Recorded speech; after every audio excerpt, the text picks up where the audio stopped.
덴마크의 한 길거리에서 결혼을 준비 중인 젊은 여성이 큰 충격에 휩싸인 듯이 혼자 중얼거리고 있습니다. 그녀는 마치 목격해서는 안 될 비밀을 알아낸 것처럼 보입니다. 그러나 얼마 후 놀랍게도 그녀는 동아시아의 한국에서 발견되었고 그곳에서의 경험으로 그녀의 삶이 완전히 뒤바뀌었다고 합니다. 그럼에도 불구하고 이 여성이 한국에서 어떤 경험을 했는지에 대해 자세히 알아보도록 하겠습니다. 안녕하세요. 저는 덴마크에서 변호사로 근무 중인 이사벨라 올슨이라고 합니다. 덴마크에서는 변호사라는 직업이 아주 귀히 여겨지고 대접을 받는 좋은 직업 중에 하나입니다.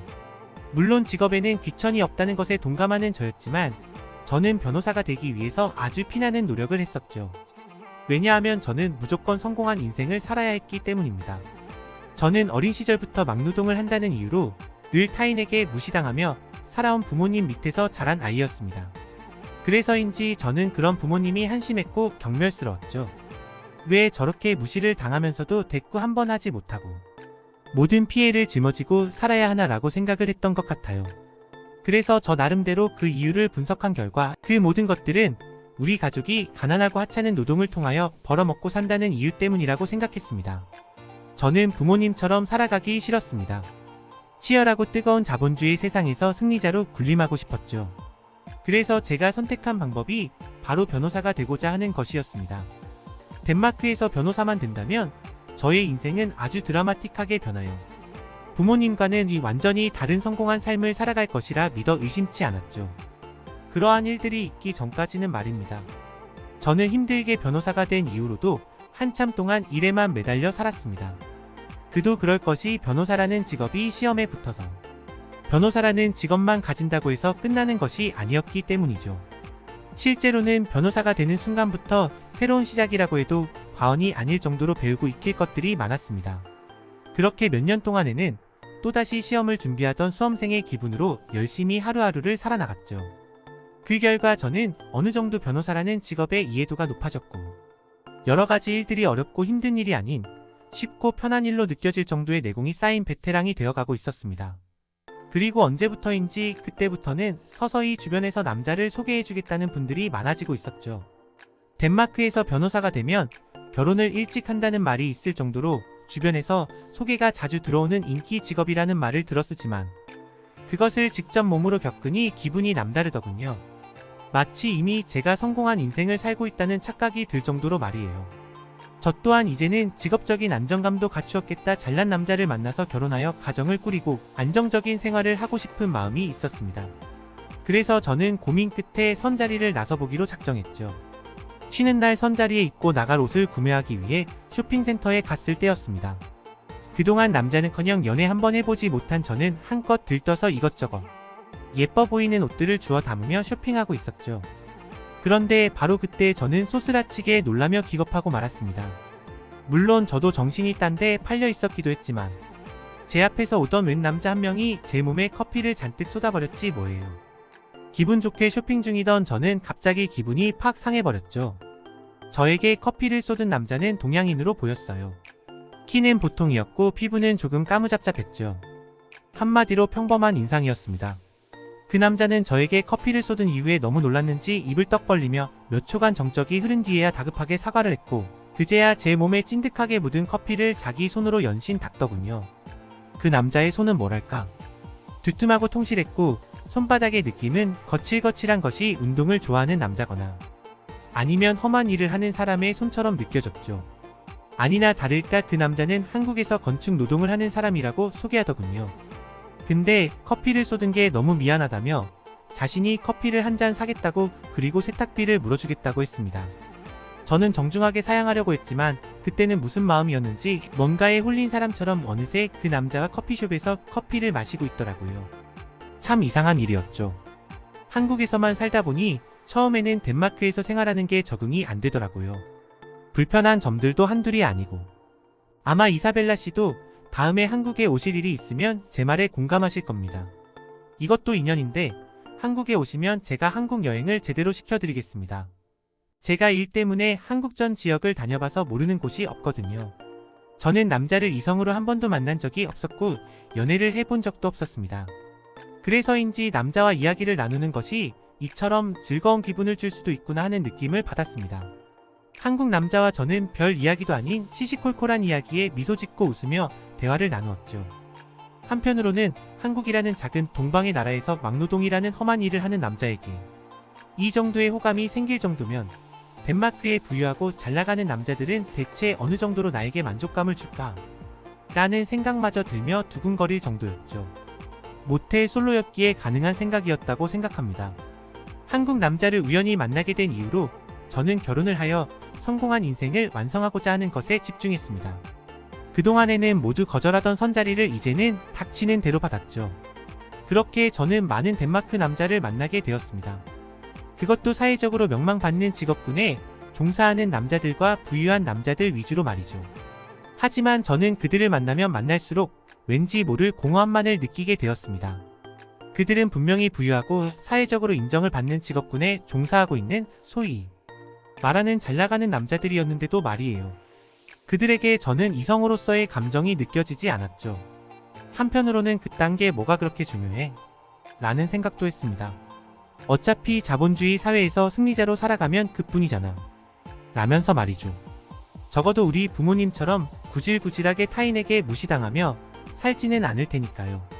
그렇게 사느니 차라리 사랑은 없어도 부유한 삶을 사는 게 낫다고 생각했습니다. 그러면서도 한편으로는 저의 마음속 한켠에는 그런 제 생각들에 대한 미심쩍은 의심이 뿌리를 내리고 있었죠. 진짜 솔직하게 과연 내가 사랑 없는 결혼을 통해 성공한 삶을 살 수 있을까? 하는 생각들 말이에요.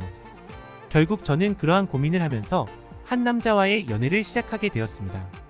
존이라는 이름을 가진 그 남자는 덴마크에서 이름만 들어도 알만한 기업을 운영 중인 기업가였고 아주 매너 있는 남자였죠. 아, 이사벨라 씨. 이쪽은 제 일을 도와주고 있는 비서 미카엘이라고 합니다. 오늘은 일 때문에 이곳까지 동행하게 되었습니다. 괜찮으시겠지요?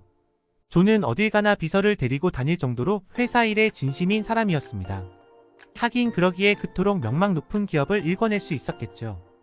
그런 부분들은 정말이지 한 명의 인간으로서 존경받아 마땅한 일이었습니다.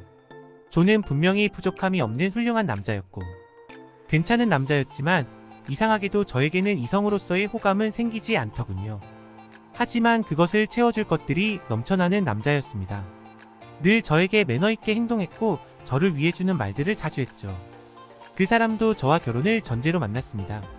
저 또한 이 사람과 결혼하여 평범하지만 부유하게 부족함 없는 저의 인생을 완성하고 싶은 생각이 있었죠. 충분히 그렇게 살아가며 행복하게 잘 살 수 있을 것 같은 느낌을 받았습니다. 그 일이 있기 전까지는 말이에요. 존과의 결혼 준비를 진행하던 저는 어느 날 우연히 어떠한 장면을 목격하게 되었는데 아직도 저는 그날을 잊지 못합니다. 저에게 있어서는 처음 겪는 일이었고 너무나 충격적인 장면이었기에 더더욱 그랬죠. 그건 바로 저의 결혼 상대자인 존이 바람을 피우는 장면이었습니다. 존과 정체를 알 수 없는 한 여성은 거리에서 주변 사람들을 의식하지 않은 채 아주 진한 스킨십을 주고받으며 정신을 못 차리고 있더군요. 그런데 잠시 후 그 여성의 정체를 알게 되자 저는 한 번 더 놀라고 말았는데요. 저도 아는 인물이었거든요. 그 여자는 존이 늘 데리고 다니던 여비서였습니다. 왠지 처음 봤을 때부터 느낌이 싸하긴 했는데 워낙 제가 남자나 연애 쪽으로는 젬병이다 보니 이런 쪽으로는 아예 생각지도 못했죠. 저는 순간적으로 너무나 당황스러워서 바보가 된 기분이었어요. 대체 내가 지금까지 뭘 하고 있었던 거지? 내가 저런 인간과 결혼을 준비하고 있었던 거야?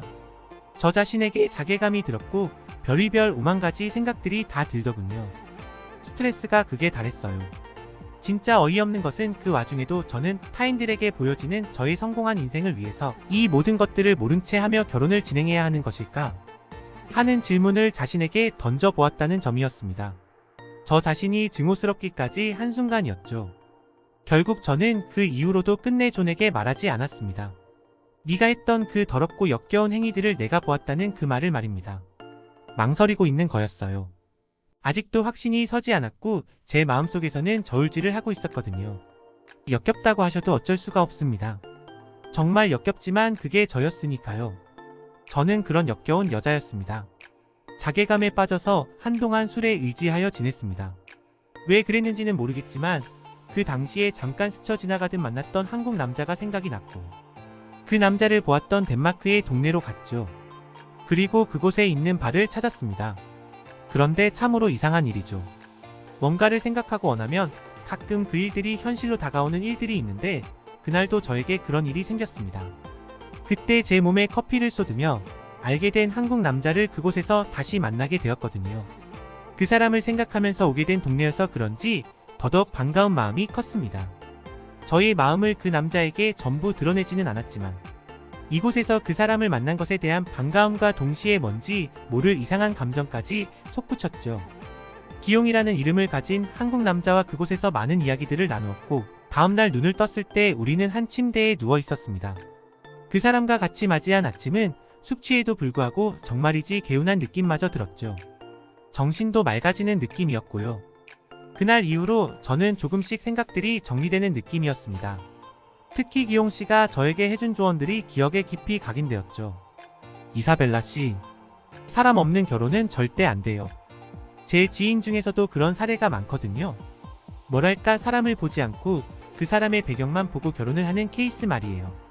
근데 그 사람들 지금 전부 어떤 인생을 살아가고 있을까요? 단 한 명도 빠짐없이 이혼하고 그때의 선택을 후회하고 있더라는 거예요. 진짜 행복은 물질적인 것에서 오는 것이 전부가 아니라는 걸 깨달은 거죠.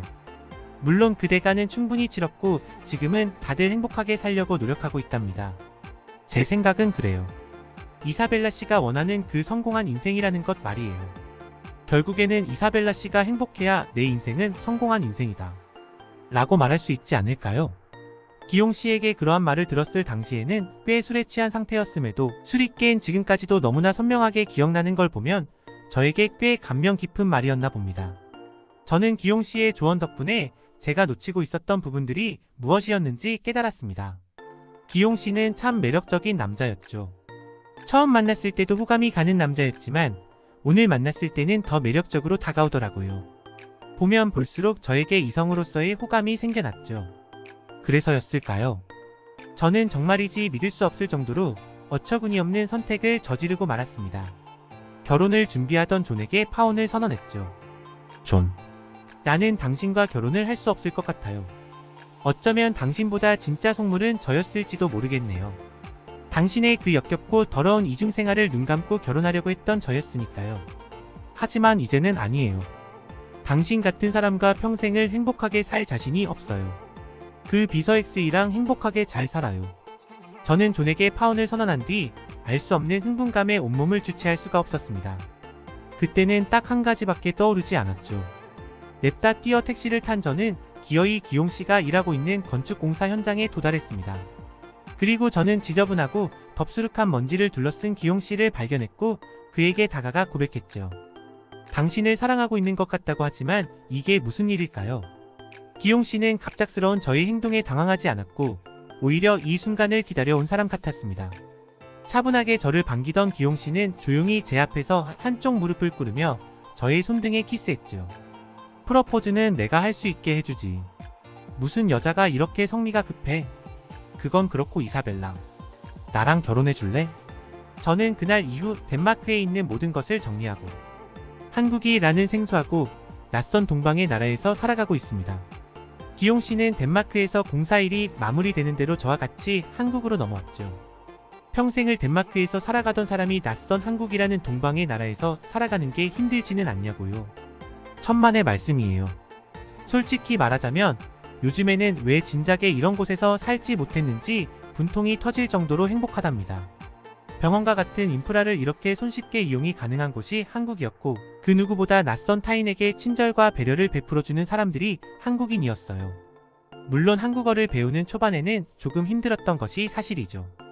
하지만 한국어를 어느 정도 배우면서는 이보다 사람이 살기 좋은 곳은 없다는 게 제 생각이에요. 그리고 저는 그 누구보다도 성공한 인생을 살고 있다는 생각이 드는 요즘입니다. 성공이라는 게 별거 있나요? 좋아하는 사람과 같이 웃으면서 하루하루를 살 수 있다면 그것만큼 성공한 인생이 어디 있을까요?